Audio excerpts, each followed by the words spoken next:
जिस डाकू ने अगर मेरे को स्पर्श कर लिया, इस डाकू ने अगर मुझे छू लिया, तो मेरा करा हुआ सारा पुण्य समाप्त हो जाएगा। ये डाकू को मेरी सेवा में लगा रहा है। ये डाकू मुझे छूना नहीं चाहिए। इसने डाका डाला है, लोगों का कत्ल करा है, लोगों को मारा है। मैं पवित्र जीव, मैं पवित्र आत्मा, मैंने संत हूं, मैं साधु हूं, मैंने भजन करा, तप करा, साधना करी, और तुम मेरे सेवा में डाकू को लगा रहे हो। इस डाकू को तो मुझे छूना भी नहीं चाहिए। ये छुए भी ना मुझको।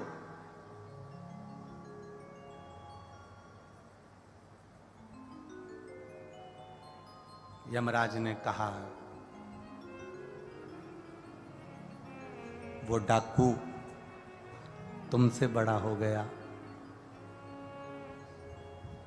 डाकू होकर भी क्षमा याचना करता रहा। और महाराज जी, आप पवित्र थे, तप करा था, साधना करी थी, इसीलिए तो डाकू को आपकी सेवा में लगाया था कि आपका मात्र स्पर्श हो जाता तो वो डाकू का भी कल्याण अपने आप हो जाता, अपने आप। पर इतना इतना अहंकार अपनी उस तप साधना पर, जिसमें तुम एक डाकू का भी कल्याण नहीं कर सकते। एक डाकू का तप साधना। फिर निवेदन करूंगा, आपकी तप साधना, चलते चलते शिव का नाम ले लो, चलते चलते भगवान का भजन कर लो, चलते चलते स्मरण कर लो, चलते चलते शिव भक्ति कर लो, चलते चलते भगवत नाम का स्मरण करो। साधना, तप, साधुता हम माने कठिन है, पर चलते चलते राम नाम, कृष्ण नाम, शिव नाम लेते चलो। कोई जरूरी नहीं है। आज कई लोगों ने पूछा, गुरुजी, मैसेज लोगों ने सीओर भेजा कि गुरुजी से पूछ कर बताओ, आज शिवरात्रि है तो शाम को, रात्रि को 9 बजे अभिषेक करेंगे, तो क्या व्रत रखें, उपास रखें, हम कुछ खाएं ना खाएं, हम कैसे हम अभिषेक करें, कैसे हम पूजन करें। हम उनसे एक बात ही कहना चाहेंगे, हमने अपनी व्यासपीठ से हमेशा कहा है आपको, आज फिर कह रहे हैं, जरूरी नहीं कि तुम खाना छोड़ोगे तो उपास होगा, जरूरी नहीं कि तुम एक टाइम भोजन करोगे और एक टाइम फलाहार करोगे तो उपास होगा, जरूरी नहीं कि आप दोनों टाइम का भोजन छोड़ दोगे तो उपास होगा, जरूरी नहीं कि तुमने खाना छोड़ा, मैं ये नहीं खाऊंगी उपास हो जाएगा, मैं ये नहीं खाऊंगी उपास हो जाएगा। उपास खाना छोड़ने से लोग कहते हैं होता है, पर हमारा चित्त, हमारा मन और यह व्यासपीठ कहती है, कभी अपने अंदर अगर उपास करना हो तो एक नियम ले लेना कि आज मैं झूठ नहीं बोलूंगी, आज मैं निंदा नहीं करूंगी। ये भी उपास करने का एक तरीका है, यह भी उपास करने का एक तरीका है। जिस दिन तुम्हारा व्रत हो, जिस दिन तुम भगवान के मंदिर जाओ, जिस समय सावन का महीना सोमवार का दिन 9 बजे तुम भगवान के मंदिर जाओगी, 8 बजे तुम भगवान के मंदिर जाओगी, सुबह से नियम ले लेना, सुबह से तुम उपास कर लेना, कितनी बजे तक शंकर को जल चढ़ाऊंगी, जब तक मेरा उपास है कि मैं निंदा नहीं करूंगी। आज 9 बजे तक मैं मंदिर जाऊंगी, 9 बजे तक मेरा नियम है, मैं झूठ नहीं बोलूंगी। आज मैं शंकर के मंदिर जल चढ़ाने सोमवार के दिन जाऊंगी, आज मेरा नियम है कि किसी भूखे को भोजन कराऊंगी, आज मेरा नियम है किसी प्यासे को पानी पिलाऊंगी, आज सुबह से मेरा नियम है कि मैं अपनी बहू, अपने बेटे, अपने पोता, अपनी पोती, अपने पंती, जो भी है मेरे घर में, उनसे मीठा व्यवहार करूंगी। आज मेरा यह व्रत है कि आज कोई कितना भी अपशब्द कह दे, मैं झगड़ा नहीं करूंगी। इसको भी हमारे सनातन धर्म में उपास कहा गया है, इसको भी व्रत कहा गया है। केवल भोजन छोड़ देने पर व्रत की मूलता नहीं, अपने भीतर सत्य को लेकर आना वो भी व्रत है, अपने भीतर ईमानदारी को लेकर आना वो भी व्रत है। नियम बनाओ। सोमवार के दिन, सावन का महीना चल रहा है, लोग कहते हैं सावन के सोमवार का मैं व्रत रखूं, हम कहते हैं व्रत रखो, मना नहीं, पर उस व्रत में तुम्हारा एक व्रत और जुड़ना चाहिए कि आज मैं सावन का सोमवार है, हफ्ते भर में झूठ बोलता हूं, एक दिन नहीं बोलूंगा। आज मैं 9 बजे तक जब तक पूजन ना कर लूं तब तक मैं किसी का दिल नहीं दुखाऊंगा। ये भी तो व्रत है, ये भी तो उपास है, ये भी तो साधना है, ये भी तो तप है, ये भी तो आनंदता है।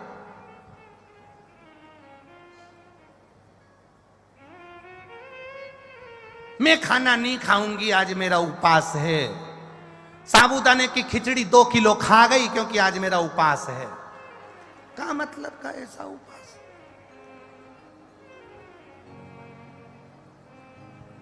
सोमवार कल, आज से लग गई पीछे। सुनो, आधा किलो दही ले आना। सुनो, 2 दर्जन केले ले आना। सुनो, आधा किलो मूंगफली का दाना ले आना।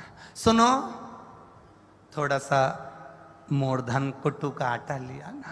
सुनो, साबूदाना खत्म हो गया लिया। सुनो, हरियाली मिक्सचर का पैकेट भी लिया। सुनो, थोड़ी सी चिप्स मिल जाए कच्ची तो लिया ना, मैं तल लूंगी। अपने आलू सड़े हुआ आया था तो मैं बना नहीं सकी, अब की बार लिया। सुनो, आते आते 2 किलो दूध ज्यादा लिया ना, क्योंकि राजगिरे की खीर बना लूंगी। सुनो, कोई आए तो संतरे और आम का सीजन चल रहा है तो 2-2 किलो आम लिया ना। उसने सब ला के रख दिया, सब खा भी गई। उसके बाद भी सुबह से बहू से ऐसी झगड़ रही, ऐसी कि बहू भी सोच रही इससे तो तू रोटी खा लेती।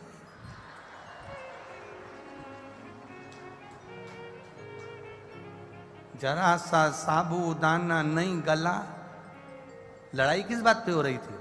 अरे बोलो तो जम के, केवल वो साबूदाना सही से नहीं गला और बहू ने जल्दी जल्दी में बगाड़ दिया और सास ने खा लिया और साबूदाना उसके मुंह में रह गया। जब से सोफा पे बैठी कोस रही, इसके बाप की यहाँ से ये सीख के आई। ऐसा फलार बनाया, फलार तो मैं बनाती है, मेरा घर का सब खाता, मेरे हाथ की खिचड़ी लोग पड़ोसी भी मांग कर खा के जाएं, और ऐसा फलार बनाया। जो सुबह से खोस रही तो बहू भी भगवान से प्रार्थना कर रही, इससे तो दोनों टाइम खा लेती पर मेरे प्राण ना खाती। भगवान का मतलब कैसा? व्रत कर रही, व्रत है। आज मेरा उपास है, कुछ नहीं खाऊंगी, बस केवल तुम्हारे सबके प्राण खाऊंगी, कुछ नहीं खाऊंगी। बहुत देखो, हमारी बात को लोग कथा में से काट काट कर चला देते हैं और लोग फिर उसको कमेंट्स में लिख देते हैं, महाराज जी ने ऐसा बोल दिया, व्रत के लिए ऐसा बोल दिया, वैसा बोल दिया। ये मत सोचना कि अपन कोई डरे वरे हो, काट के डाले तो डाले, पर सीधी बात है, उपास करो। अगर भोजन का ना कर पाओ तो अपने विचारों का करो कि आज मैं झूठ नहीं बोलूंगी, आज मैं निंदा नहीं करूंगी, आज मैं झगड़ा नहीं करूंगी, आज मैं अपशब्द नहीं बोलूंगी। ये भी तो उपास की गणना में आना चाहिए, ये भी तो उपास हो सकता है, ये भी तो व्रत हो सकता है, ये भी तो साधना हो सकती है।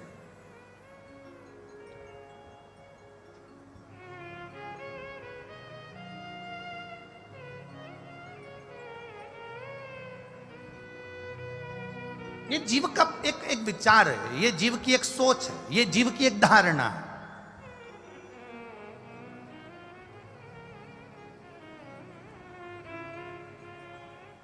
आपकी चित्त वृत्ति में परमात्मा समाहित हो। शिव कथा कर रही है, पार्वती मैया के 3 प्रश्न पर भगवान शंकर ने उत्तर दे दिया। केवल चरणारविंद के तलवे पर स्पर्श किया था माता पार्वती ने और देवाधिदेव महादेव ने उत्तर दे दिया। उस उत्तर का मतलब है शंकर भगवान के शिवलिंग जलाधारी चरणारविंद, जहां से पानी नीचे बहकर जाता है, वहां पर आपका 3 बार किया गया स्पर्श। नहीं बेलपत्र, नहीं समीपत्र, नहीं जल, नहीं पुष्प, केवल 3 बार स्पर्श किया हुआ भी जल का नयनों से स्मरण कर लेने पर भी मेरा देवाधिदेव महादेव आपके मन के मनोरथ को पूर्ण कर देता है। वो शिव तत्व, वो शंकर, वो ओघड़ी, वो त्रिकालदर्शी, वो कैलाशी अविनाशी है, वो शिव है। बोल बम का नारा है, सारी समस्या का हल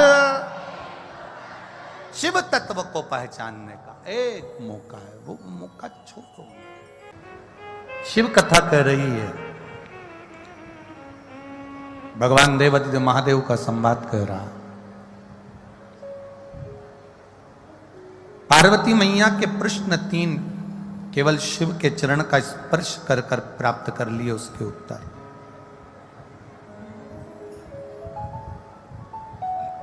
शिव महापुराण की कथा कहती है भगवान शंकर के देवादिदेव महादेव के चरणारविंद की रज प्राप्त कर कर हम भी अपने भीतर के कुछ प्रश्नों के उत्तर भगवान देवादिदेव महादेव से प्राप्त कर सकते हैं, भगवान शंकर से प्राप्त कर सकते हैं।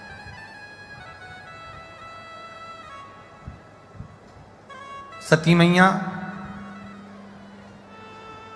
अपने प्राणों को त्याग दी, माता जगत जननी पार्वती का अवतार हिमालय राज के यहां पर हो गया। पर इन माता सती और माता पार्वती के मध्य का एक अवतार सती मैया का और रहा, वो था कोयल का अवतार।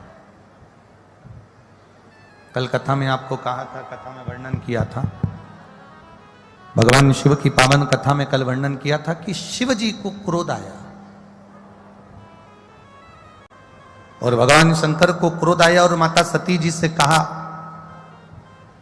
कि सती, अगर तुम्हें प्राणों को त्यागना ही था तो बहुत सारे ऐसे स्थान थे जहां पर तुम अपने प्राणों को त्याग सकती थी, बहुत सारे ऐसे स्थान हैं जहां तुम अपने प्राणों को छोड़ सकती थी, फिर आखिर तुमने ये यज्ञ की कुंडी में अपने प्राणों को त्यागा, इस यज्ञशाला में अपने प्राणों को त्यागा।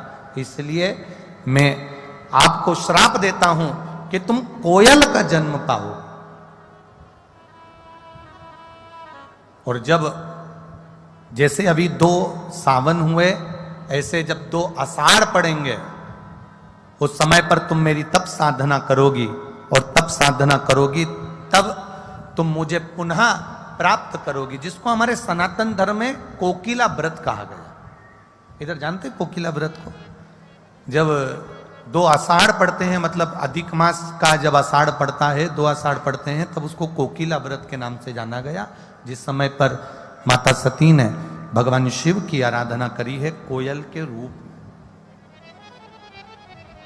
और भगवान शिव ओघड़दानी ने फिर आकर उनको दर्शन देकर हिमालय राज के घर में उनका जन्म हुआ है, उनका प्रागट्य हुआ है। पार्वती मैया की तप साधना इतनी प्रबल थी, इतनी प्रबल, इतनी प्रबल। देखो, कोई कोई होता है जिसको बहुत तप करना पड़ता है, साधना करना पड़ती है, बहुत बहुत बहुत तप साधना करना पड़ती है, तब जाकर उसको भगवान का दर्शन हो पाता। और कोई कोई ऐसा होता है कि उसको तप साधना ज्यादा नहीं करना पड़ती, जैसे देवऋषि नारद ने एक बार भगवान विष्णु से पूछा, नारायण से पूछा, प्रभु एक बात बताओ कि मैं दिन भर श्रीमन नारायण करता हूं, दिन भर श्रीमन नारायण श्रीमन नारायण श्रीमन नारायण श्रीमन नारायण बोला करता हूं, उसके बाद आपका मुझे दर्शन नहीं हो पाता, उसके बाद आप मेरे ऊपर प्रसन्न नहीं हो पाते। और प्रहलाद जो 5 वर्ष का है, ध्रुव 4 वर्ष का है, मीराबाई 4 वर्ष की है, कर्माबाई 4 वर्ष की है, तुकाराम जी 5 वर्ष के हैं, रामकृष्ण परमहंस 7 वर्ष के हैं, जगत गुरु शंकराचार्य जी 7 वर्ष की आयु थी। तो ये इतनी कम उम्र में, इतनी कम आयु में, इतनी कम उम्र में ऐसा कैसे आप प्रकट हो जाते हो, कैसे आप प्रसन्न हो जाते हो, कैसे आप दर्शन दे देते हो?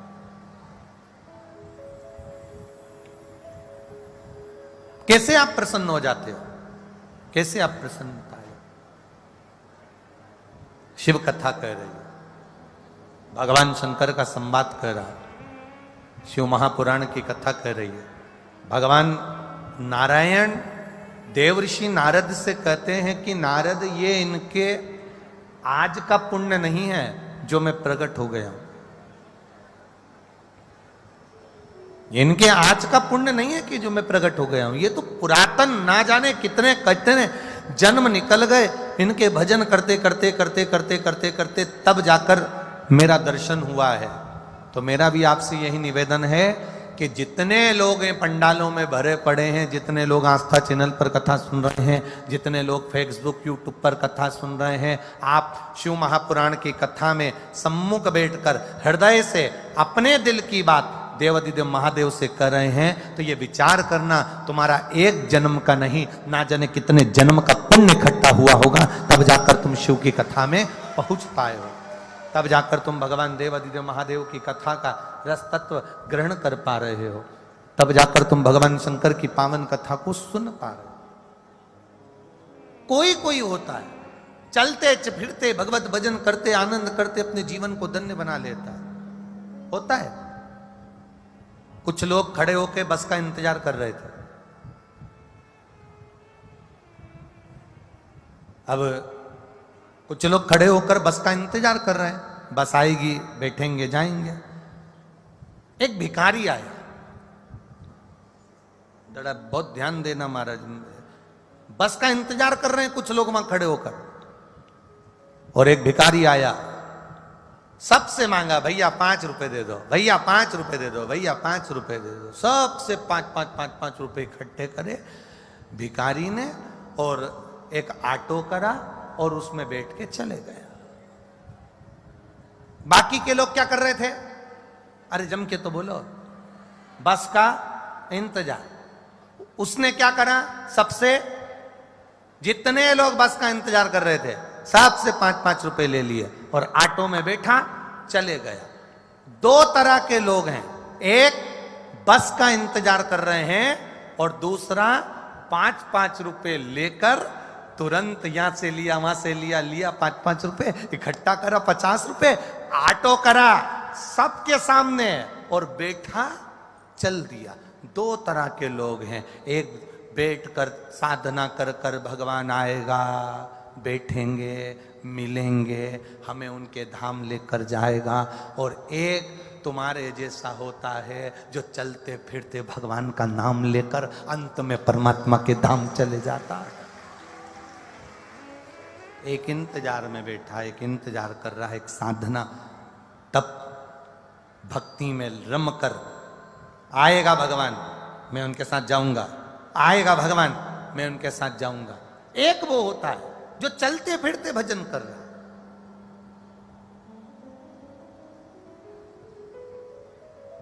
इतने सारे बैठे हो, 2 बेटे 2 बच्चे घर में, एक बड़ा एक छोटा।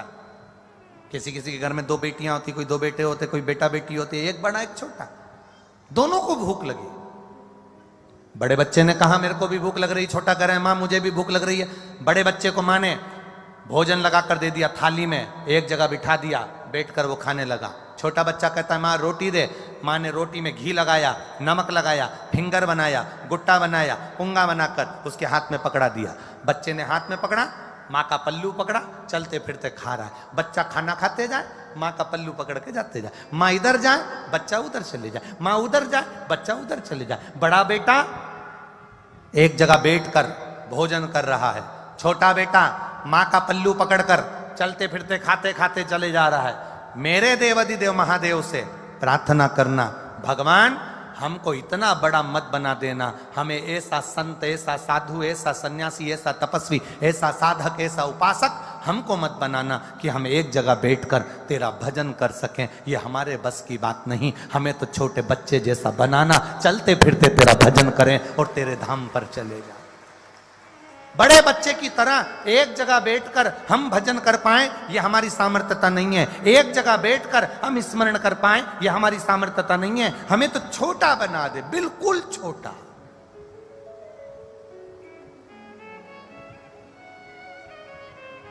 और तू जितना छोटा बनाएगा उतने हमारी भक्ति का आनंद बढ़ता जाए। मेरा निवेदन है, पानी तेज है, जलवृष्टि तेज हो रही है, जो लोग गीले हो रहे हैं उनसे निवेदन है थोड़ा थोड़ा अपनी ऐसी जगह पर चले जाओ जहां तुमको पानी ना लगे। आप सभी से निवेदन है, छोटे बनकर अपनी जिंदगी का एक आनंद पाएंगे तो अपने जीवन की सार्थकता हो। छोटे बनकर महाराज, आप जितना भक्ति के बल को बढ़ाने का प्रयास करेंगे उतना भक्ति का बल बढ़ता चले जाता है। भक्ति का बल बढ़ेगा पर उसमें दिखावे की जिंदगी से बाहर होकर। शिव कथा कह रही है, भगवान शंकर का पावन चरित्र कह रहा है, छोटे बन जाओ, बिल्कुल छोटे। बड़ा गलती करता है ना तो लोग उसको डांट देते हैं, बड़ा गलती करता है तो लोग उसे समझा देते हैं, पर जो छोटा होता है ना वो गलती करता है ना तो घर के लोग भी कहे छोटा है चलेगा, छोटा है चलेगा। मेरा देव अधिदेव महादेव यही हमको सिखाते हैं। शंकर के मंदिर में जाना तो छोटे बनकर जाना, कथा में जाना तो छोटे बनकर जाना, संत के पास जाना तो छोटे बनकर जाना, गुरु के पास जाना तो छोटे बनकर जाना। जितने छोटे बनकर जाओगे उतने सुख का अनुभव कर सकोगे। और छोटे में जो सुख है वो बड़े में सुख नहीं है, क्योंकि बड़ा कभी भी अब तुम देख लो वो 2000 का नोट बड़ा नोट, और छोटा 10 का नोट और 5 का नोट और 50 का नोट और 100 का नोट। कितनी बार नोट बदले? 2 बार। हमेशा जो बदले वो बड़े ही गए, छोटे गए क्या?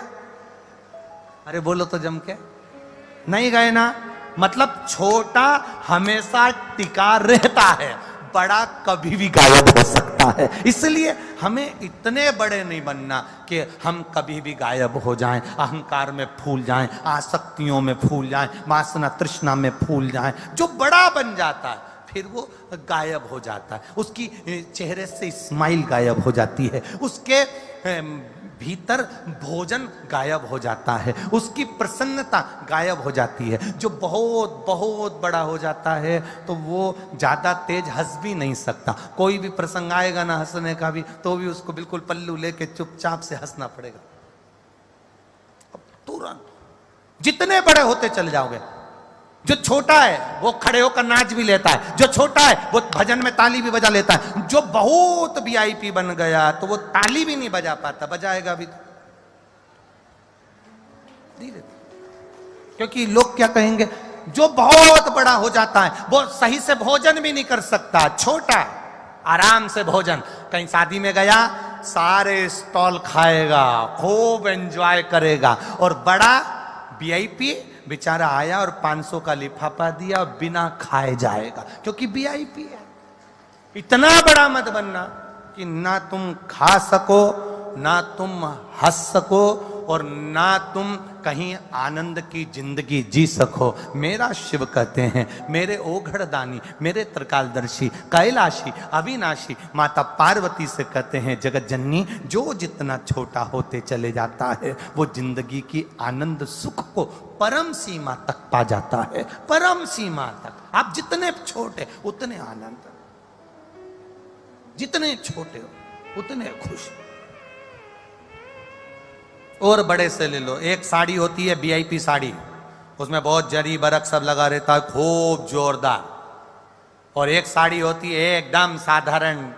अब ईमानदारी से बोलो, जो बहुत वीआईपी साड़ी है उसमें तुम अच्छे से बैठ सकते हो क्या? अरे बोलो तो रीजी जियो, बहुत वीआईपी साड़ी में अच्छे से बैठ सकोगे? नहीं। और जो साधारण साड़ी है, कैसे कितना ही पानी गिर जाए, नीचे से निकल जाए, अपने कोई फर्क नहीं पड़े, घर जाएंगे निचोड़ देंगे। और वीआईपी साड़ी हो तो जरा सी भी निचोड़ा कि वो तो इतना। मेरे भोलेनाथ जी कहते हैं मैं साधारण, इसलिए मेरे शंकर को भोला कहा गया है। जो शिव का उपासक होता है वो सहज सरल होना चाहिए। शंकर भगवान की पावन कथा कर रही है। माँ जगत जननी पार्वती के साथ में शिव जी का जो विवाह हुआ, पार्वती जी की अविरल भक्ति थी, उस भक्ति के बल पर मेरे देवाधिदेव महादेव माता पार्वती को मिले हैं।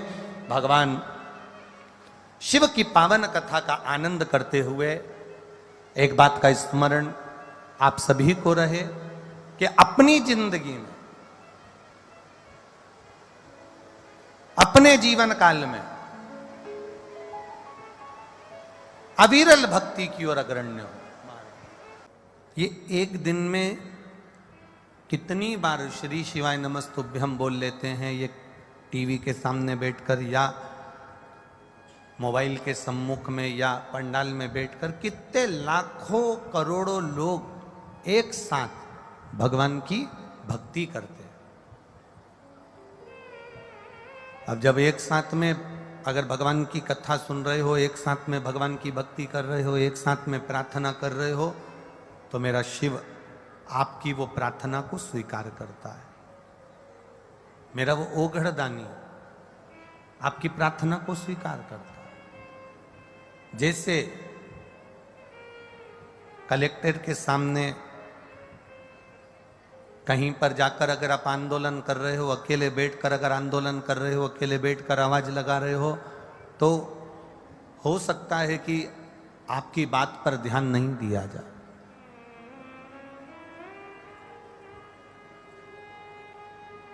मान लो अकेले बैठ के आप भगवान, अकेले बैठकर आप किसी को आवाज लगा रहे हो, अकेले बैठ के अगर आप कोई आंदोलन कर रहे हो, तो हो सकता है आप पर लोग ध्यान नहीं दें। पर 50 लोग, 100 लोग एक साथ बैठकर अगर आंदोलन करें, आवाज तेज करें और पुकारें, तो फिर एक साथ अगर आंदोलन किया जाता है तो फिर उस पर लोगों का ध्यान जाता है, प्रशासन का ध्यान जाता है, दुनिया के लोगों का ध्यान जाता है। उसी तरह हमारे बाल्यकाल से, बाल्यावस्था से, आपका भी बचपन आपने देखा होगा। यहाँ जितने बैठे हैं, बच्चे भी बैठे हैं तो बूढ़े भी बैठे हैं, युवान भी बैठे हैं, इन्होंने अपना बचपन देखा होगा। बचपन में एक नियम बनाया गया था कि स्कूल में एक लाइन से खड़े होकर एक प्रेयर कराई जाती है, प्रार्थना कराई जाती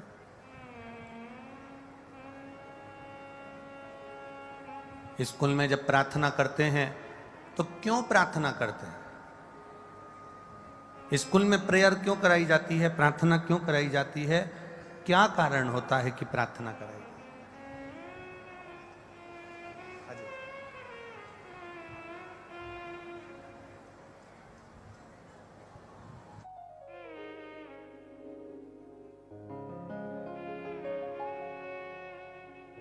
मेरे बीच में परम श्रद्धेय सांसद श्री महंत बालकनाथ दास जी महाराज जी पधारे हैं अलवर से।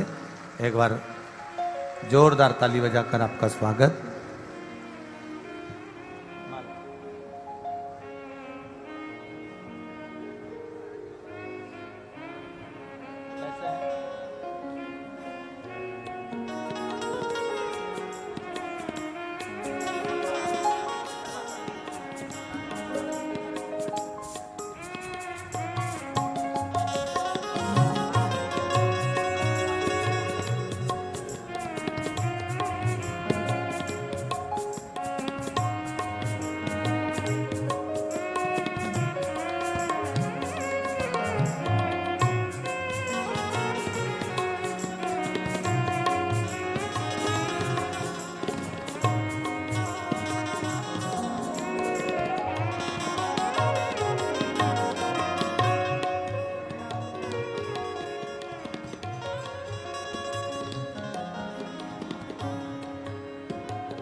परम श्रद्धेय सांसद श्री महंत बालकदास नाथ जी महाराज जी के लिए एक बार जोरदार ताली बजाकर स्वागत, वंदन, अभिनंदन।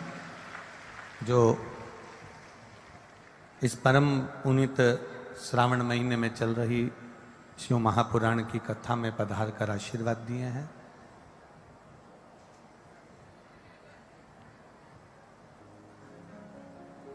शिव कथा कह रही है,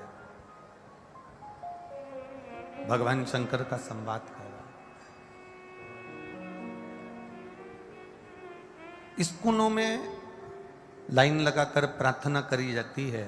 उस प्रार्थना का कारण केवल एक होता है कि जितने भी एक साथ बैठकर, एक साथ खड़े रहकर हम जब प्रार्थना करते हैं तो उस प्रार्थना का फल, जहां पर प्रार्थना होती है उस स्थान पर जितने लोग रहते हैं उन सभी को उस प्रार्थना का फल अवश्य प्राप्त होता है।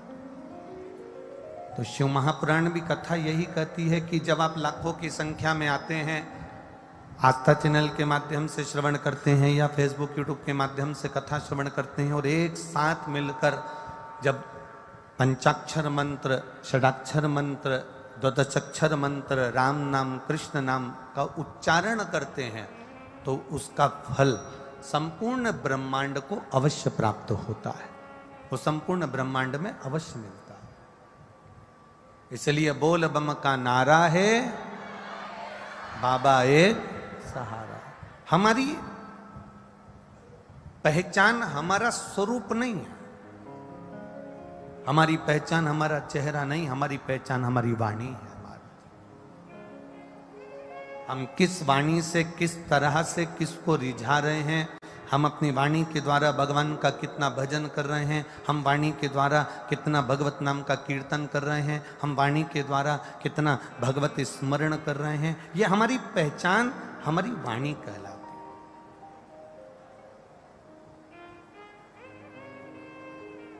एक अंदाजा लगा कर रखिएगा, आपके घर में जब कोई दादा परदादा जब चले जाते हैं, कोई बुजुर्ग चले जाता है, तो घर में जब बात निकलती है ना, तो लोग सहज भाषा में कह देते हैं हमारे ससुर जी ऐसा कहते थे। मतलब उनकी वाणी को याद किया जाता है, उनकी वाणी का स्मरण किया जाता है।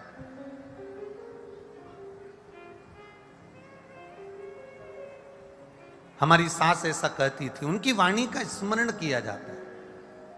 तो मूल, हमारे यहां जो मूलता कहा गया वो वाणी मूल कही गई। इसलिए तुलसीदास जी ने अपनी वाणी में बहुत सुंदर बात कही कि कलयुग केवल नाम धारा। जितना बन सकता है परमात्मा के नाम का उच्चारण करिए, जितना बन सकता है भगवान के नाम का उच्चारण करिए, जितना बन सकता है परमात्मा का स्मरण करिए। आप जितना जितना स्मरण करते चले जाओगे, आप जितना जितना भजन करते चले जाओगे, आप जितना जितना मंत्र जाप करते चले जाओगे, उतना उतना मेरे भोलेनाथ के करीब पहुंचते चले जाओगे और उनकी अविरल भक्ति को प्राप्त करते चले जाओगे। भजन चित्त हो,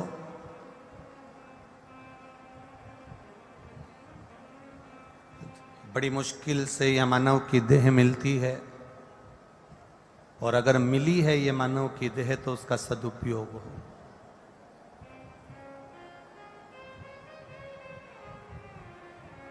आप जितना संकीर्तन में चित्त को लगाओगे, आप जितना कीर्तन में इस मन को लगाने का प्रयास करोगे, वो उतना उतना परमात्मा की ओर खिंचता चले जाएगा। एक बात आप लोगों को पहले कथा में कही थी, स्मरण में होगी। चुंबक रस्सी से बांधकर नदी में फेंकी जाती है, गंगा जी में, यमुना जी में, सरयू जी में उसको घुमाया जाता है।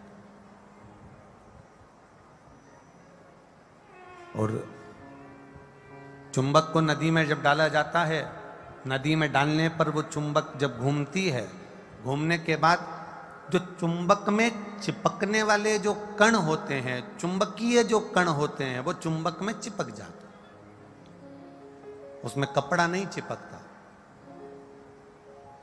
उसमें लकड़ी नहीं चिपकती।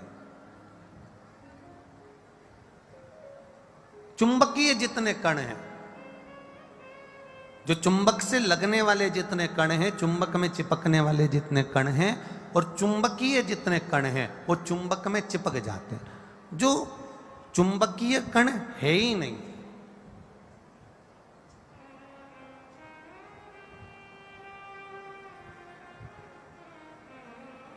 जो चुंबकीय कण है ही नहीं। कपड़े में चुंबकीय कण नहीं है तो वो चिपकता नहीं है, लकड़ी में चुंबकीय कण नहीं है तो वो चिपकता नहीं है, प्लास्टिक में चुंबकीय कण नहीं है तो वो चिपकता नहीं है।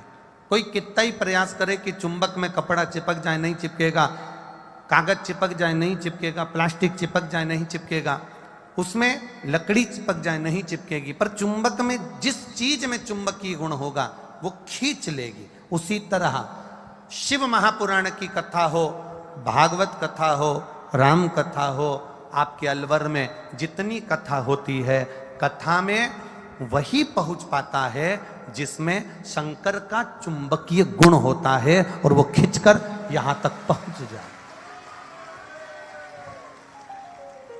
खिंचकर वही बुला सकता है। आप कितना भी प्रयास कर लो, तुम सोचो कि मैं पूरे अब अलवर में कितने लोग होंगे, ढेर बड़े पड़े होंगे, कितना कितना लोग अलवर में होगा, पर सब क्या अलवर के लोग कथा में पहुंच सकते हैं क्या? नहीं। बाबा उसी को बुलाता है जो बाबा का स्नेही होता। और मेरा विश्वास कहता है अलवर के तो यहाँ लगभग लगभग थोड़े बहुत ही लोग होंगे। ये मेरा विश्वास कर रहा, ये मेरा भरोसा कर रहा। कितने बैठे हैं अलवर के, जरा हाथ उठाना। अलवर वाले, अलवर वाले। अरे बहुत सारे हो रहे तुम तो। सरकार भी हाथ उठा दिया। चलो बहुत हो। और बाहर से जो आए हैं वो हाथ उठाइएगा। जय हो, बहुत हो। हर हर महादेव।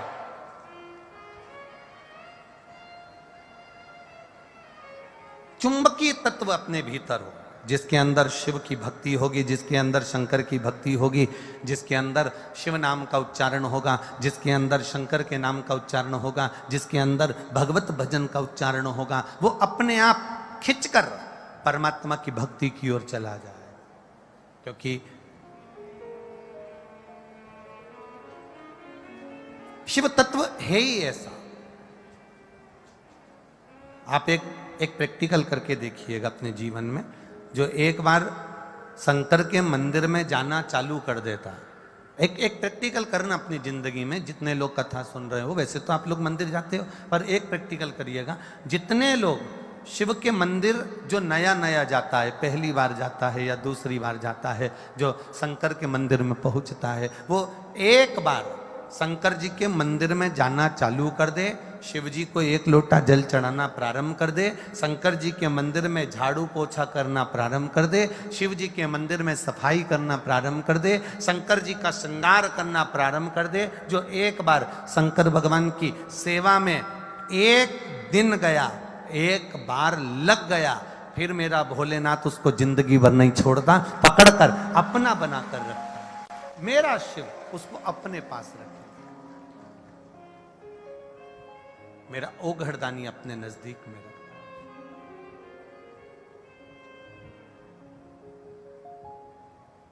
और खाली न जाता कोई दर से तुम्हारे, खाली न जाता कोई दर से तुम्हारे, मैं भी खड़ा हूँ नंदी बाहें पसारे, अपने हृदय से लगा लो, लगा लो, गिरा जा रहा हूँ, उठा लो, उठा लो, भोले अपने दर से अब तो न टालो, गिरा जा रहा हूँ, उठा लो, उठा लो। जितनी शिव की भक्ति आपके भीतर बढ़ती चली जाएगी, भगवान भोलेनाथ जी की भक्ति आपके भीतर समाती चली जाएगी, उतना उतना आप शिव के होते चले जाएंगे, भगवान ओघड़दानी के होते चले जाएंगे। सती मैया ने जिद करी, जिद कर कर अपने पिता के घर चली गई। पिता के घर जाने पर सबका स्थान देखा, पर मेरे महादेव का स्थान नहीं देखा, मेरे शिव जी का कोई स्थान नहीं।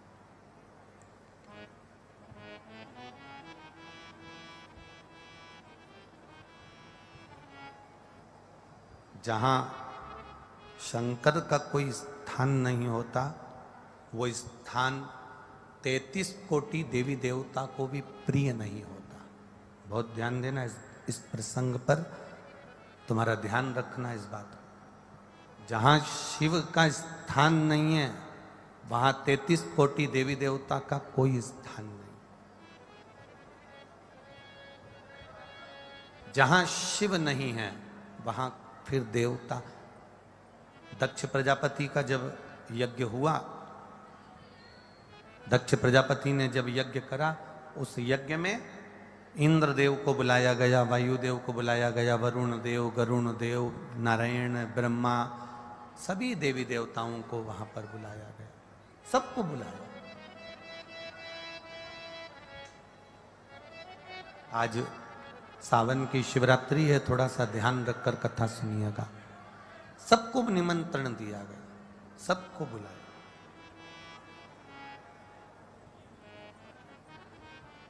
अब एक प्रश्न खड़ा हो जाता है, एक प्रसंग खड़ा हो जाता है। इतना बड़ा यज्ञ हो रहा था, इतना बड़ा यज्ञ चल रहा था, इतने बड़े यज्ञ की कुंडी में, यज्ञ के कुंड में इतना बड़ा माता सती का शरीर अग्नि के अंदर कूद रहा था, इतने सारे देवता बैठे थे, कोई बोला क्यों नहीं? ये एक प्रसंग अपनी जिंदगी में जरा ध्यान दीजिएगा। कभी कभी द्रौपदी का जब चीर खिंचा रहा था, धृतराष्ट्र द्रौपदी के काका ससुर बैठे हैं,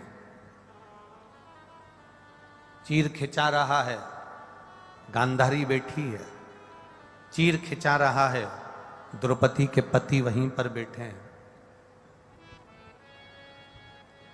चीर खिंचा रहा है, भीष्म पितामह बैठे हुए हैं, चीर खिंचा रहा है, जिन गुरु से गुरु मंत्र द्रौपदी ने लिया था, गुरु द्रोणाचार्य भी वहीं पर बैठे होंगे। फिर जब इतनी भरी की भरी सभा बैठी हुई है, तो फिर द्रौपदी का चीर क्यों खींचने दिया? कभी कभी बहुत भारी प्रसंगों में ये हमारा जो विद्वत जन है, ये भी भारी प्रसंगों में कभी कभी उलझ जाता है कि इतना इतना सभा बैठी।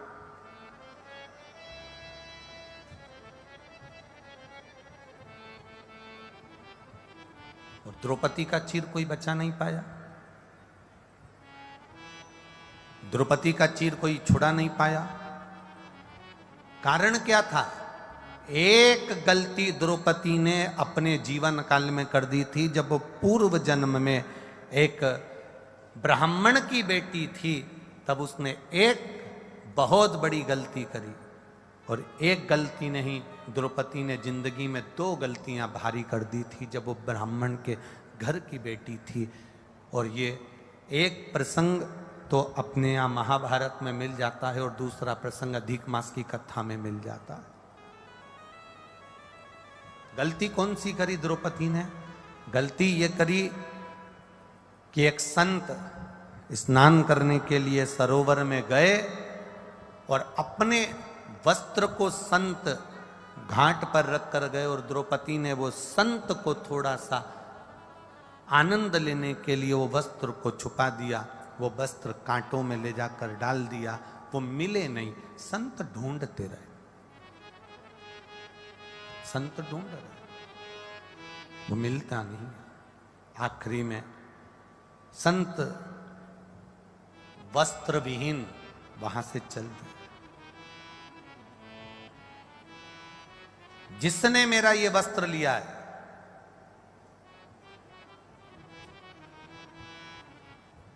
आज संसार में मेरी उपहास हुई है, उसका भी वस्त्र लिया जाएगा और उसकी भी संसार में उपहास हो। ये द्रौपदी की गलती है। एक गलती द्रौपदी ने कर दी थी, वो गलती मूल थी कि वो सभा लगी हुई है, ढेर सारे बैठे हुए हैं, सारे विद्वत जन बैठे हुए हैं, उसके सगे, उसके आनंद में उसके रिश्तेदार नातेदार, भीष्म पितामह, 5 पति, धृतराष्ट्र, गांधारी सब बैठे हैं, गुरु द्रोणाचार्य बैठे हैं, गुरुवर बैठे हैं, और उसके बाद उसका चीर खिंचा रहा है। उसका कारण केवल एक ही है कि उसने जो पूर्व में करा उसका भोग आज भोगना पड़ रहा है। एक बात का अंदाजा लगा कर रखना, कोई कोई व्यक्ति को देखना, किसी किसी व्यक्ति को देखना, ना वो गुटखा खाता है, ना वो मदिरा का नशा करता है, ना वो चिलम पीता है, ना वो गांजा पीता है, ना वो भातु कुछ भी भांग नहीं खाता, ना वो सुपारी खाता, ना उसके कोई गलत शौक है। इसके बाद भी उसको कभी कभी ऐसी बीमारी हो जाती है, कैंसर जैसा रोग हो गया, सारा घर आश्चर्य में पड़ जाता है कि ना तो ये मदिरा का नशा करे, ना ये दारू का नशा करे, ना ये सिगरेट पिए, ना ये बीड़ी पिए, ना ये चिलम लगाए, ना ये कुछ गलत काम करे, ना कोई नशा करे, इसके बाद भी इसको इतनी भयंकर बीमारी कैसे हो गई? बोलो, सुनी कि नहीं सुनी? कभी कभी तुम लोगों के ध्यान में भी आई होगी। आखिर इतनी बड़ी बीमारी इसको हो कैसे?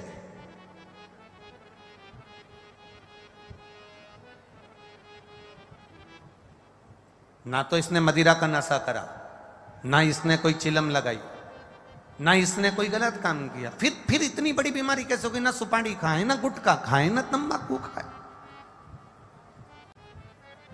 कारण क्या? तो शिव महापुराण की कथा कहती है ये आज के कर्म का भोग नहीं है महाराज, आज के कर्म का भोग नहीं, ये हमारे पूर्व में जो हम कुछ कर कर आए होंगे उसके कर्म के अनुसार आज हम इस मृत्यु लोक में आकर अपने फल को भोग रहे हैं, और जिसके कारण हमें ये शरीर का दंड, शरीर का कष्ट प्राप्त हो रहा है।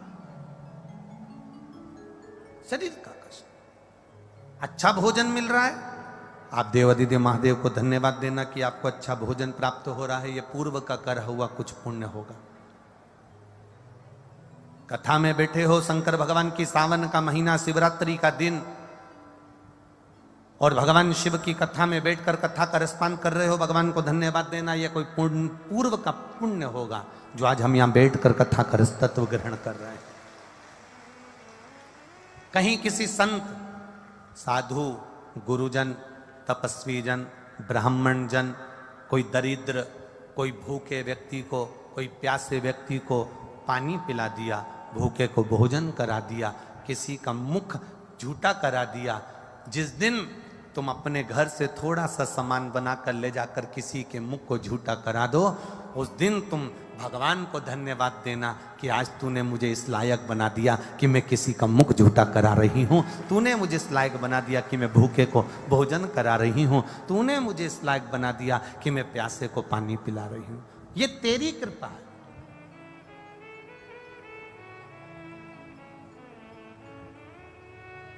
जोड़ जोड़ के तो जिंदगी में सब चले गए और आखिरी में यहीं पे छोड़ गए, और अंत में हुआ क्या? बस केवल इतना, ये हाथ से लेके इससे बड़ा कोई फोटो अपने घर में, तुम मर जाओ तो कोई लगाने वाला नहीं है, इससे बड़ा नहीं फोटो लगाएगा। हाँ, कहीं कहीं का अच्छा अगर पैसे वाला हुआ तो फोटो थोड़ा बड़ा हो सकता है, पर माला तो प्लास्टिक की ही रहेगी, फोटो भले कितना ही बड़ा हो।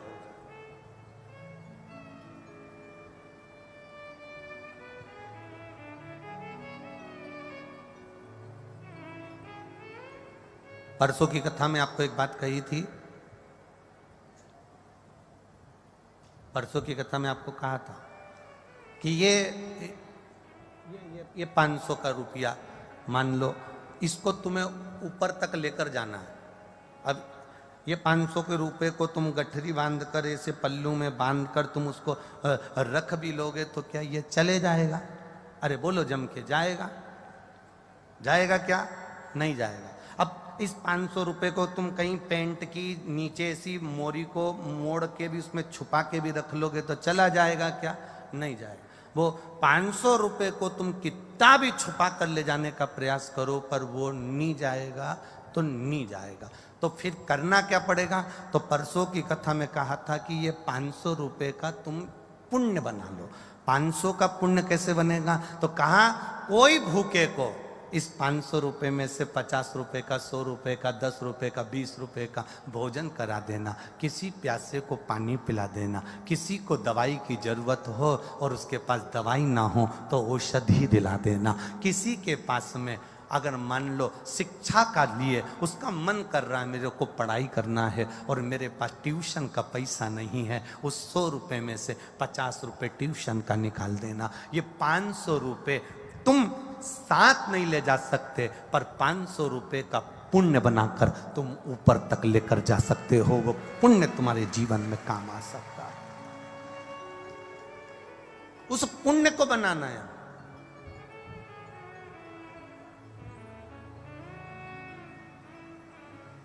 और पुण्य बनाना कोई साधारण बात नहीं है महाराज, बहुत कठिन विषय, बहुत कठिन विषय।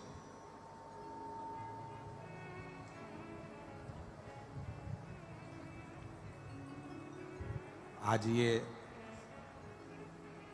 प्रमोद विजयवर्गीय जी, कपिल जी शर्मा, अरविंद जी खंडेलवाल, सत्यनारायण जी खंडेलवाल, श्याम खंडेलवाल, दिनेश खंडेलवाल ये कथा करा रहे हैं, तो हम इनसे इतना ही कहेंगे, भले तुमने दुकान पर बैठकर कमाया हो, जमीन जायदाद से कमाया, जो बाबा की कृपा से तुमने मेहनत कर कर कमाया हो, पर अपनी कमाई का तुमने ये सावन के महीने में शिव पुराण की कथा करवाकर संपूर्ण इतने भक्तों को कहीं ना कहीं किसी न किसी रूप में कथा सुनवाकर जो पुण्य कमाया है, वो पुण्य तुम्हारा साधारण नहीं होगा, वो पुण्य तुम्हारा प्रबल होगा। और आप जितने भी लोग, जितने भी भक्त यहाँ शिव महापुराण की कथा में पहुंचे हैं, ये आपका पुण्य प्रबल हुआ है। पुण्य।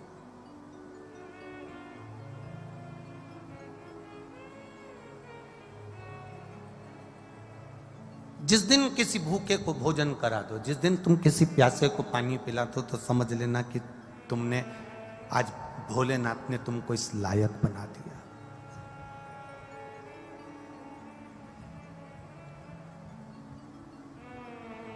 हमारे सनातन धर्म में, हमारे हिंदू धर्म में एक बहुत पुरानी पद्धति है, बहुत पुरानी पद्धति, सब जानते हो। हमारे सनातन धर्म में, हमारे हिंदू धर्म में एक बहुत पुरानी पद्धति है, मछली को भी दाना दीजिए, पक्षी को भी दाना दीजिए, पेड़ के नीचे चींटियों को, जीवों को, चींटों को भी दाना दीजिए। बहुत पुरानी पद्धति। कारण हमारे सनातन धर्म में ये नहीं कहा गया कि तुम खूब सारा करोड़ों का धन लुटा देना। हमारे सनातन धर्म में कहा गया, तुम्हारे पास में अगर इतना सा चुटकी भर के आटा है, शक्कर है, गुड़ है, तो उसको भी तुम पेड़ के नीचे अगर डाल दोगे और चींटियां अगर इकट्ठी होके खा लेगी, तो समझ लेना कि तुमने बहुत बड़ा भंडारा कर दिया और किसी जीव का पेट भर दिया। कई लोग कहते हैं भगवान हमको देगा ना तो मैं 5 कुंटल आटे का भंडारा करूंगा, अगर भगवान हमको देगा तो 10 पीपा तेल का दान करके भंडारा करूंगा, अगर भगवान मुझको देगा 50 पीपा घी की नुक्ति बनवा कर मैं भंडारा करूंगा, अगर भगवान मुझे देगा तो मैं इतना बड़ा भंडारा करूंगा। शिव महापुराण की कथा कहती है, शंकर भगवान का चरित्र कहता है, शिव तत्व कहता है, शंकर का गुणगान कर रहा है। सारे देवी देवताओं को 56 भोग लगते हैं। राम जी के मंदिर जाना 56 भोग लगेंगे, द्वारकाधीश के मंदिर जाना 56 भोग लगेंगे, देवी के मंदिर जाना 56 भोग लगेंगे, दत्त के मंदिर जाना 56 भोग लगेंगे। सारे देवता को 56 भोग लगते हैं, पर मेरे किसी भी शिव के मंदिर में जाना शंकर भगवान को 56 भोग नहीं लगते। कारण क्या है? शंकर भगवान कहते हैं मेरे इतने सारे भूत प्रेत डाकनी पिशाचनी चुड़ैल इतने सारे भूत बने हुए हैं और मेरे अपने गण मंदिर के बाहर खड़े हुए हैं और मैं अंदर 56 भोग खाऊं, अकेला खाकर संतुष्ट हो जाऊं, मुझे 56 भोग नहीं पाना। जो बाहर खड़े हैं इनको कुछ खिला देना, मुंह झूठा करा देना, 56 भोग हो गया। अर्थात इनको तुमने एक गिलास पानी पिलाया, एक अन्न का निवाला खिलाया, एक जरा सा एक बिस्कुट का टुकड़ा भी तुमने इसको खिलाया है, तो वो भगवान भोलेनाथ को 56 भोग के बराबर है। मेरे शिव को नहीं चाहिए 56 भोग।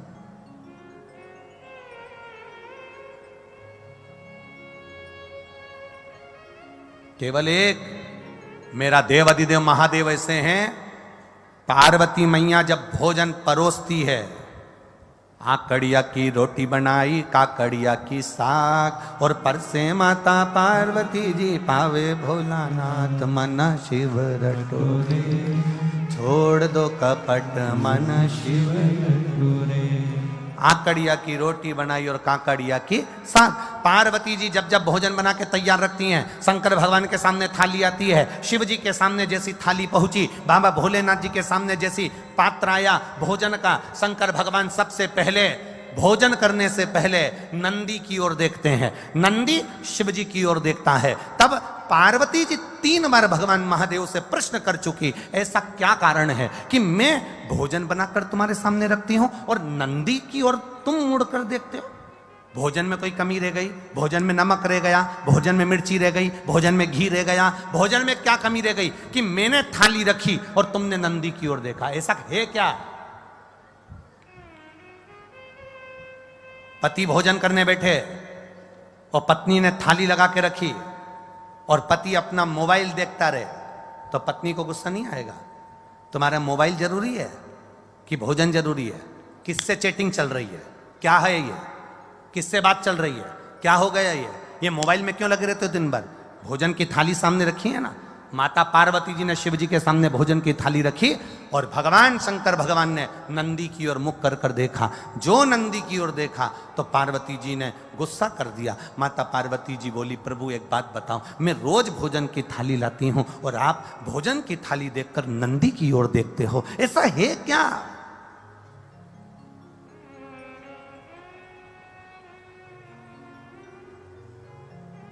भोजन करते समय आप नंदी की ओर क्यों देखते हो? क्या मेरे भोजन में कोई कमी है? क्या मेरे बनाने में कोई कमी है? क्या मैंने जो भोजन बनाया वो श्रेष्ठ नहीं बनाया? इसमें क्या कमी रह गई? इसमें क्या कमी है? पार्वती मैया के 3 प्रश्न हैं भोजन करते हुए देवादिदेव महादेव से। 3 प्रश्न, लिंग पुराण के, स्कंद पुराण के, कुर्म पुराण के और ब्रह्म विवर्त पुराण के। ये 3 प्रश्न भारी हैं और प्रत्येक नारी के जीवन के ये 3 प्रश्न बड़े भारी होते हैं।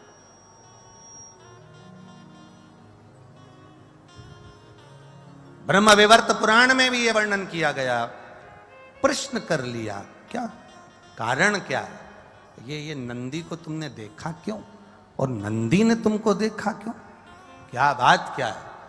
शंकर भगवान उस समय पर मौन होकर, मेरा देवाधिदेव महादेव, त्रिकालदर्शी, कालाधिपति, मेरा विश्वनाथ, मुस्कुरा दिया। बस हंसे प्रभु, बोले कुछ नहीं। जब कोई प्रश्न बड़ा भारी होता है ना और कुछ अच्छा ही होता है ना तो मुस्कुराया जाता है। कभी कभी पति भी मोबाइल चलाते चलाते, भले वो बेचारा किसी से चैटिंग नहीं कर रहा, पर पत्नी ने कहते तुम तो रोज लगे रहते हो चैटिंग में, किससे बात कर रहे हो? वो मुस्कुरा देता, वो मुस्कुराया, बस पत्नी समझ गई जरूर कोई बात है। सही बता दो मुझको, क्या बात है? जल्दी बताओ मेरे को, किससे चैटिंग चल रही थी? लाओ दो मेरे मोबाइल मेरे को हाथ में। पति ने अपना मोबाइल भी दे दिया, ले, और किससे बात चल रही थी वो भी दिखा दिया। तो वो तो केवल व्हाट्सएप खोल के मैसेज देख रहा था, तो तुम मुस्कुरा क्यों रहे हो? कारण क्या? अरे आकड़िया की रोटी बनाई, काकड़िया की साग, और परसे माता पार्वती जी, और पावे भोलानाथ मन शिव रटोरे, और छोड़ दो कपट मन शिव रटोरे। पार्वती जी ने पूछ लिया, आखिर बात क्या है? क्या हुआ क्या ऐसा? कारण क्या? शिव जी नहीं बोले।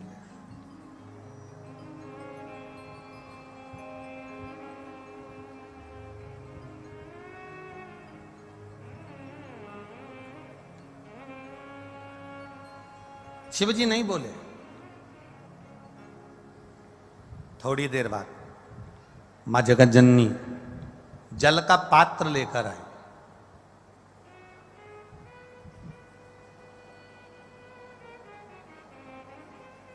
जो जल का पात्र लेकर मां जगत जननी आई, शिव जी ने अपनी केश को, जटा को हाथ लगाया, ऊपर देखा।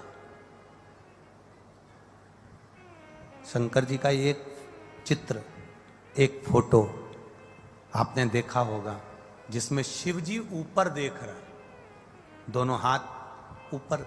किसी ने दर्शन करें कभी? शिव जी के एक फोटो का दर्शन करना, अगर ना करे हो तो कभी गूगल पर, नेट पर, चित्र में शिव के जटा ऊपर गंगा और शंकर के नेत्र ऊपर दर्शन कर लो।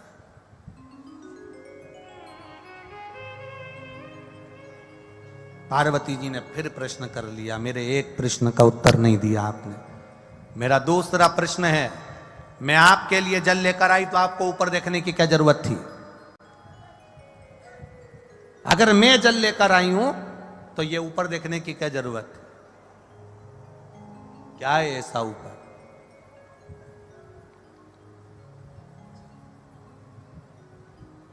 ऐसा है क्या? शिव जी ने कोई उत्तर नहीं दिया। कभी कभी उत्तर ना दिया जाए तो ही अच्छा है। जब प्रश्न की ललकता व्यक्ति के अंदर आ जाती है तो उत्तर पाने की चाह उसके अंदर बढ़ जाती है। उत्तर पाने की चाह उसके अंदर बढ़ जाती है। दो प्रश्न खड़े हो गए। पहला प्रश्न क्या है कि भोजन की थाली लगते ही नंदी को तुमने क्यों देखा और नंदी ने आपको क्यों देखा? दूसरा प्रश्न क्या है, भोजन के लिए जब मैं जल भर कर लाई हूं आपके पीने के लिए तो आपने ऊपर क्यों देखा, किस लिए देखा? और महाराज तीसरा प्रश्न, जब भोलेनाथ भोजन की थाली पे से उठ गए, जल पान कर कर उठ गए, जब मेरे शंकर भगवान जल पीकर भोजन की थाली पर से उठकर जब चले और बाहर जाकर केवल खड़े होकर मेरे भोलेनाथ ने कुछ देर नेत्र बंद करे, तब फिर माता पार्वती ने प्रश्न कर लिया कि मेरे नाथ, अब ये तीसरा प्रश्न है आपके चरणों में कि आपने बाहर जाकर नेत्र बंद कर कर क्यों खड़े हो गए? कारण क्या है? कारण क्यों? कि शंभु शरणे पड़ी मांगू घड़ी रे घड़ी दुख काटो दया करी ने दर्शन आपको। तीन प्रश्न है और तीनों प्रश्न बड़े भारी हैं। तीन प्रश्न और तीनों प्रश्न बड़े भारी। शिव जी शयन में विश्राम करने के लिए मेरे भोलेनाथ जी बैठे थे, लेट रहे थे, तभी उसी समय पार्वती मैया आ गई। शिव जी के चरण के नीचे के तलवे को मेरी माता पार्वती जी ने हाथ लगाया है, शंकर भगवान के पांव के तलवे में। बहुत बहुत ध्यान देना।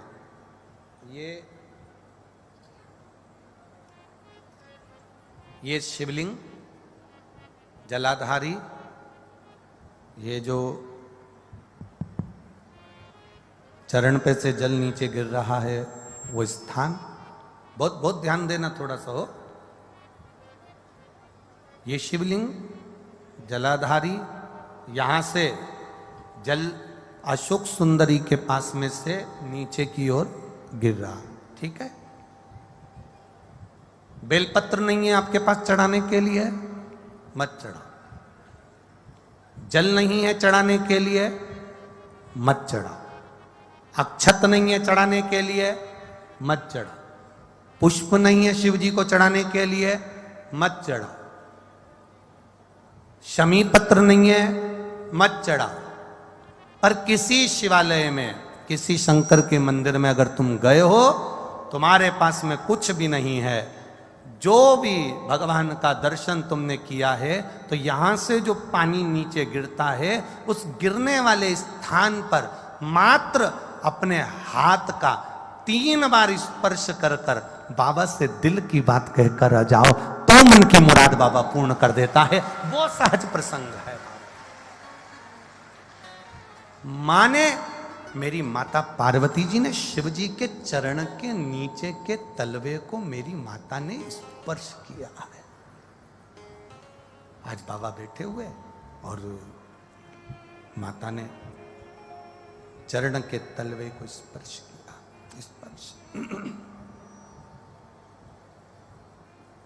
स्पर्श किया।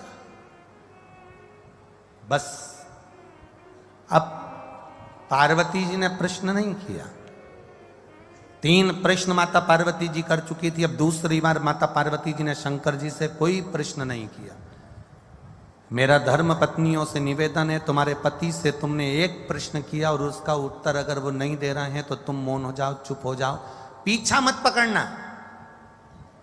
पर तुम्हारी आदत इतनी विचित्र है, जब तक उस बात के पीछे तुम्हारी लड़ाई नहीं हो जाए तब तक तुम वो बात कभी खत्म करती ही नहीं। उसके पीछे जब तक विवाद ना हो जाए तब तक वो बात खत्म नहीं होती।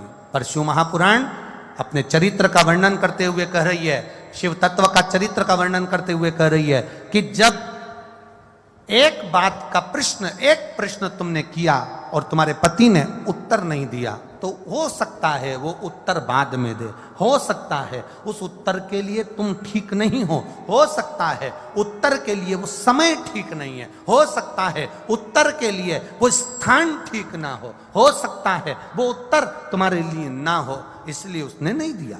पर आपसे निवेदन है, आप पीछा पकड़कर मत बैठो।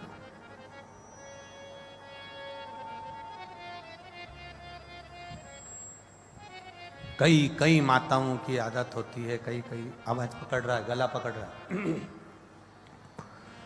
कई माताओं की आदत रहती है, पीछे के गए हुए लोगों को ज्यादा वो उखाड़ते हैं। पीछे का जो समय चले गया ना उसको उखाड़ते हैं। वो तो मैं उस दिन से जानती हूं, जिस दिन से शादी करके आई हूं ना, 3 दिन नहीं हुए थे और तुम्हारी बहन ने मेरे साथ जो करा है ना, मैं सब मालूम है मेरे को। अब जब लड़ाई होती है तब वो 3 दिन, उसके पूरे 70 साल की हो गई पर वो 3 दिन खत्म नहीं हुए, उसके 3 दिन उसके चालू है।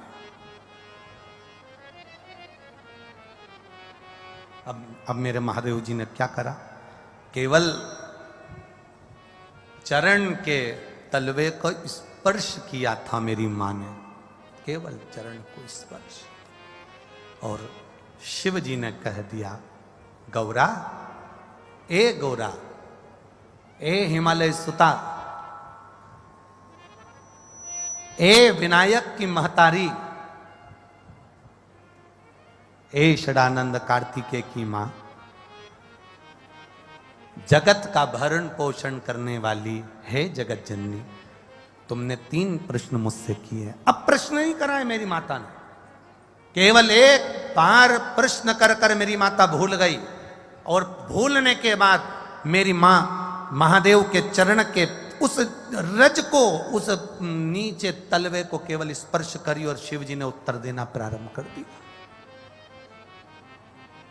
सुनो हिमालय सुता, सुनो गोरा, सुनो हे जगद्धात्री जगदम्बा, हे दुर्गा, सुनो, तुम्हारा पहला प्रश्न था कि मैं भोजन की थाली के सम्मुख बैठा तो नंदी को क्यों देखा, किस लिए देखा, और नंदी ने मुझे देखकर अपने शीश को क्यों हिलाया। सुता, हे हिमालय सुता, उसका केवल एक उत्तर है, मेरे को लोग विश्वनाथ कहते हैं।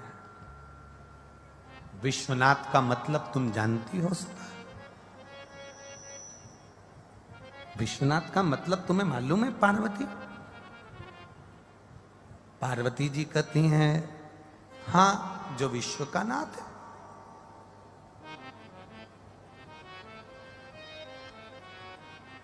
शिव जी ने कहा, पार्वती, कोई 7 ताले में भी बंद हो जाए ना, मेरे भोजन के पहले कोई 7 ताले में भी बंद हो गया, मेरे भोजन के पहले उसके पेट भरना चाहिए।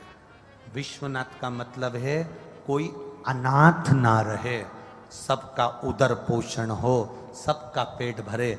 जब तू थाली रखती है, मैं नंदी को देखकर पूछता हूं, क्या सारे संसार के जलचर थलचर वायुचर कितने, एक भेल मछली है, एक बड़ा सा हाथी है, एक बड़ा सा जानवर है, एक बड़ा सा जीव है, हजारों मछलियां करोड़ों जीव उसको खाते हैं, एक साथ उसके पेट भरने में, एक बड़ी भेल मछली का पेट भरने में हजारों टन भोजन लग जाता है। तो महादेव पूछते हैं, भगवान देव पूछते हैं, भगवान शिव पूछ रहे हैं, पार्वती मेरा नाम विश्वनाथ है, मेरा नाम विश्वनाथ है, मैं नंदी से पूछता हूं क्या सबका पेट भर गया? जब सबका पेट भर जाता है तब मैं फिर भोजन को ग्रहण करता हूं, क्योंकि घर का पिता भोजन करने बैठता है, या तो पिता या माता, दोनों में से एक ऐसे होते हैं जो सबको भोजन कराने के बाद आमरस बनाया है, खीर बनाई है, दाल बाटी बनाई है, पहले घर की बूढ़ी माँ, घर का बड़ा व्यक्ति सबके लिए पूछेगा, क्यों छोटा बेटा खा गया, बड़ा बेटा खा गया, वो पोते ने खा लिया, नाती ने खा लिया, पंती ने खा लिया, सबका पेट भरता है, उसके बाद फिर अपना पेट भरता है।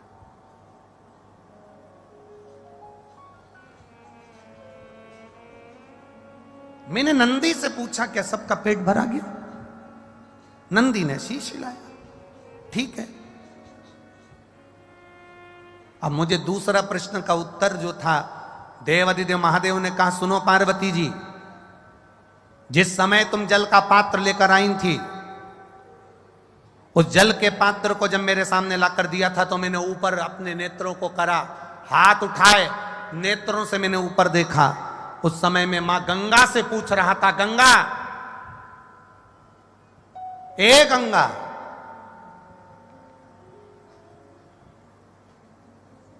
तेरे तट पर आए हुए जीव, या जिसने एक बार मुख से हर हर महादेव कहा हो, जिसने बम बम भोले कहा हो, जिसने भूलवश ओम नमः शिवाय कहा हो, जिसने भूल से भी मेरे मंदिर के सामने से निकल कर चला गया हो, जो भूल से भी मेरे मंदिर की ओर मुड़ कर देख लिया हो, जो भूल से भी मेरे मंदिर की रज उड़ के जिसके सिर पर चली गई हो, तो महादेव कह रहे हैं, मैं गंगा से पानी पीने से पहले पूछ रहा था, क्या तूने उन सभी जीवों का कल्याण कर दिया? जब गंगा का इशारा हुआ तब मैंने जल का पान करना प्रारंभ करा। शिव गंगा से पूछते हैं।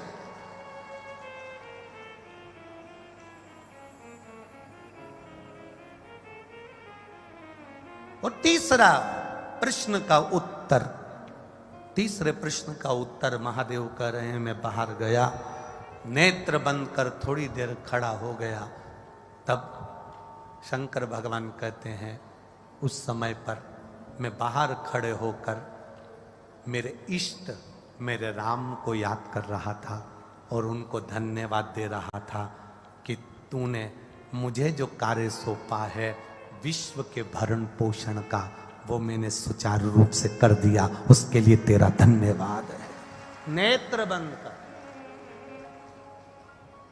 राम जी शंकर भगवान का भजन करते हैं, शंकर भगवान राम जी का भजन करते हैं, भगवान कृष्ण शिव जी का भजन करते हैं, शिव जी कृष्ण का भजन करते हैं, नारायण भगवान शिव का भजन करते हैं, शिव नारायण का भजन करते हैं।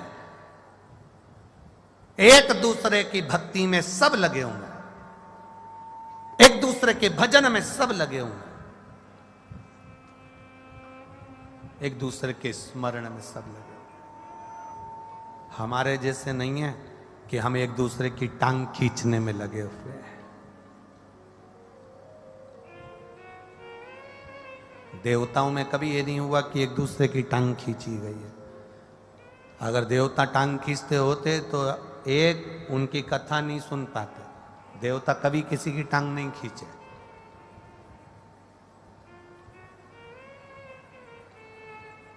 जब जब देवता इकट्ठे होते हैं तब तब विश्व कल्याण की बात करते हैं। जब जब कहीं सत्संग होता है, कथा होती है, प्रवचन होता है, राम कथा, भागवत कथा, शिव कथा, यज्ञ, अनुष्ठान, संत, साधु, सन्यासी, तपस्वी, साधक, उपासक कहीं इकट्ठे होते हैं तो विश्व कल्याण की बात होती है। और जब कुछ निंदक करने वाले एक साथ इकट्ठे होते हैं तो किसी ना किसी की निंदा होती। तुम देखना, एक व्हाट्सएप पर, एक फेसबुक पर, एक गूगल पर, एक यूट्यूब पर एक गलत पोस्ट करके तुम लिख के डाल दो कि वो व्यक्ति ऐसा है, तो जितने चुगल खोटते हैं, तुम एक लिख के डाल दो कि ये व्यक्ति बुरा है, फिर जितने चुगल चोटे होंगे, जितने चुगल खोटे होंगे, जितने निंदक होंगे, वो सारे तुमको उस मैसेज के नीचे मिल जाएंगे। वो तो ऐसा, वो तो वैसा है, वो तो यूं है, वो तो मुंह है। पूरे निंदकों की लिस्ट कमेंट्स में, सारे निंदक, सारे चुगल चोटे सब उस कमेंट्स के नीचे इकट्ठे मिलेंगे, सब बुराई करते हुए सारे। और कहीं कहीं का एक आध दो कमेंट्स ऐसा मिलेगा जो इनका विरोध करने वाला होगा। वो कह देगा, नहीं रे तुम गलत हो, नहीं उसने सही करा, तुम गलत हो। समझ जाना कि 32 दांत में एक जिह्वा आज भी विराजमान है उस कमेंट्स के अंदर, आप देख सकते हो। निंदक एक साथ इकट्ठे होते हैं तो वह निंदा का कार्य करते हैं। सज्जन एक साथ इकट्ठे होते हैं, कोई सत्कर्मी, कोई संत, कोई साधु, कोई ब्राह्मण, कोई साधुजन, कोई गुरुजन, जब एक साथ इकट्ठे होते हैं तब संत भाव में विश्व कल्याण की बात करते हैं। अपने राष्ट्र का कल्याण कैसे हो, विश्व का कल्याण कैसे हो, सनातन धर्म की रक्षा कैसे हो, गौ बेटियों की रक्षा कैसे हो, हमारे सनातन धर्म को हम आगे कैसे लेकर जाएं, हमारे हिंदू धर्म का हम और आगे तक इसका प्रचार कैसे कर सकते हैं, अपने सनातन धर्म को हम और कैसे बचा सकते हैं, अपने सनातन धर्म को हम और पोषित कैसे कर सकते हैं। हम ये विचार करते हैं। जब सनातनी इकट्ठे होते हैं तब सनातन धर्म को जोड़ने की बात करते हैं।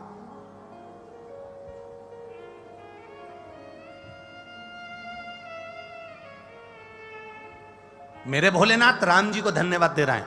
आपने जो मुझे काम दिया था मैंने वो काम किया, आपको अच्छा लगा, धन्यवाद मेरे राम जी, धन्यवाद।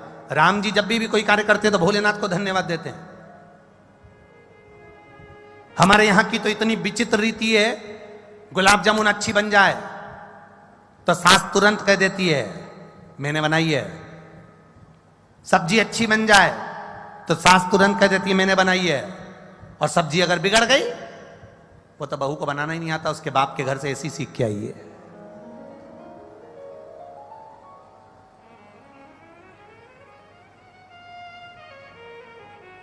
भगवान कृष्ण की माता का नाम था यशोदा। क्या नाम था? जम के बोलो जरा, जम के। यशोदा। यशोदा का मतलब है यश ददाती इति यशोदा, जो दूसरे को यश देती, अपयश स्वयं ले लेती, वो यशोदा। उसका मतलब क्या था? यशोदा एक ऐसी गोपी, यशोदा ऐसी मैया कि पूरे ब्रजमंडल में यशोदा जी का कोई विरोध ही नहीं था। कारण क्या था? क्या कारण था यशोदा जी का कि कोई विरोध ही नहीं है? यशोदा जी का एक कारण था, सबसे प्रबल कारण यशोदा जी का एक था। जिस गोपी के घर में कोई काम पड़ता था, कोई गोपी बाद में जाए, यशोदा पहले दौड़कर जाती है। 3-4 देवरानी जेठानी का घर है, अंदाजा लगा कर देखना, एकाध इन देवरानी जेठानी में एक जेठानी या देवरानी 4-5 में से ऐसी होगी जो सबके सुख दुख में सबसे पहले दौड़ कर चली जाती है। कोई बुलाए तो ठीक, नहीं बुलाए तो ठीक, सबसे पहले जाके खड़ी हो जाती है। तो चिंता मत कर, मैं बैठी हूं ना, तो चिंता नहीं करना। 40 मेहमान आ रहा है ना, कोई बात नहीं। छोरी को देखने वाले आ रहा ना, कोई बात नहीं। छोरा को देखने वाले आ रहा ना, कोई बात नहीं। तुम सब अंदर रहना, मैं रसोई घर संभाल लूंगी, तुम वो काम कर लेना, मैं सब देख लूंगी।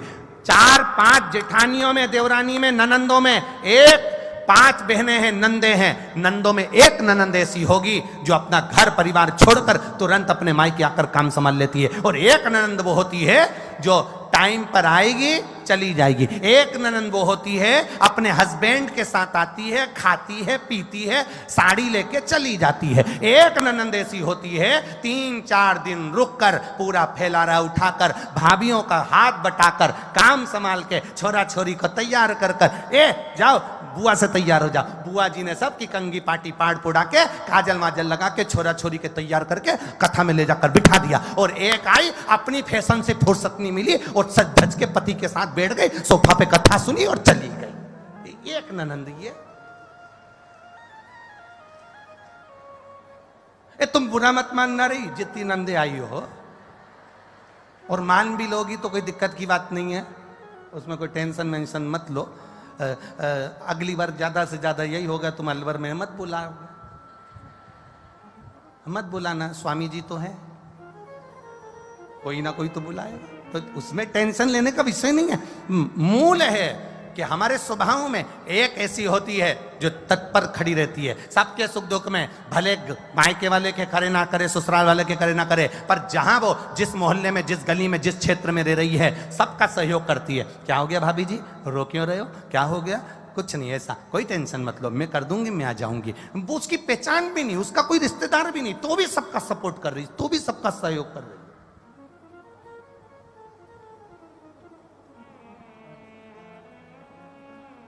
उसका कोई रिश्तेदार नहीं, तो भी कर रही, क्योंकि उसने जान लिया, उसने पहचान लिया कि हर एक में वो समाया है, जलचर, थलचर, वायुचर, जितने जीव हैं सबके अंदर वही समाया है।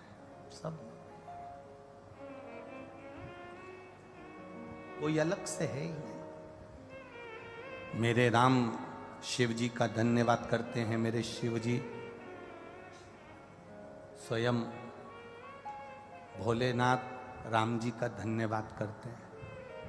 कभी मेरे भोलेनाथ जी ने ये नहीं कहा कि मेरा नाम विश्वनाथ है तो मैं अपना बखान करूं, ना ना। एक संत के प्राण छूटे और एक डाकू के प्राण छूटे। एक संत मरा और एक डाकू मरा, दोनों मरे। संत भी मरा, डाकू भी मरा, दोनों ऊपर गए यमलोक में। तो यमराज ने पहले डाकू से पूछा, तुम कौन हो? डाकू बोला, मैं डाकू हूं, सबके डाका डालता था, सब मेरे डाका डालने से रोते थे, कई लोगों को मारा भी मैंने, पीटा भी मैंने, कई लोगों की हत्या भी मैंने कर दी, सबका धन लाया, निपटा गया, खा गया, सब अपने खर्चे में लगा दिया। मैंने दुनिया के लोगों को बहुत दुख दिया है। मैं डाकू था, मैंने दुनिया को कष्ट दिया है, पर मैं आपके चरणों में खड़ा हूँ, आप जैसा कहोगे वैसा मैं अपने कर्म का दंड भोगने को तैयार हूं। मैंने गलती करी है, मैं क्षमा चाहता हूं। मैंने दुनिया के लोगों को लूटा, क्षमा चाहता हूं। मैंने बेईमानी करी, मैं क्षमा चाहता हूं। मैंने दुनिया के लोगों को मारा, क्षमा चाहता हूं। मैं डाकू हूं, मैं डाकू था और डाकू हूं, मैंने लूटा, मैं क्षमा चाहता हूं। डाकू ने जब कहा, डाकू के शब्द जब सुने, तब यमराज ने कहा, ठीक है, आपने, दुनिया के लोग यहाँ आते हैं तो अपनी गलती को छुपाते हैं, पर आपने अपनी गलती को बताया है, कोई बात नहीं, ठीक है। संत को देखा, यमराज ने संत को कहा, आप कौन हैं? मैं संत साधु, तपस्या में लगा रहता था, तप करता था, साधना करता था, तब इतना भयंकर भयंकर मैंने तप करा कि पूरा ब्रह्मांड हिल गया। ऐसा मैंने तप, ऐसा मैंने साधना, ऐसी मैंने आराधना करी है। ठीक है, ये बड़ी कृपा है आपके ऊपर जो आपने इतनी तप साधना करी। डाकू ने कहा, मेरे लिए कोई दंड हो, मेरे लिए कोई कार्य हो तो बताओ। यमराज ने कहा, तुम्हारा दंड केवल इतना है, जाओ इस संत की सेवा करो, ये जो संत मर कर आया है इसकी सेवा करो।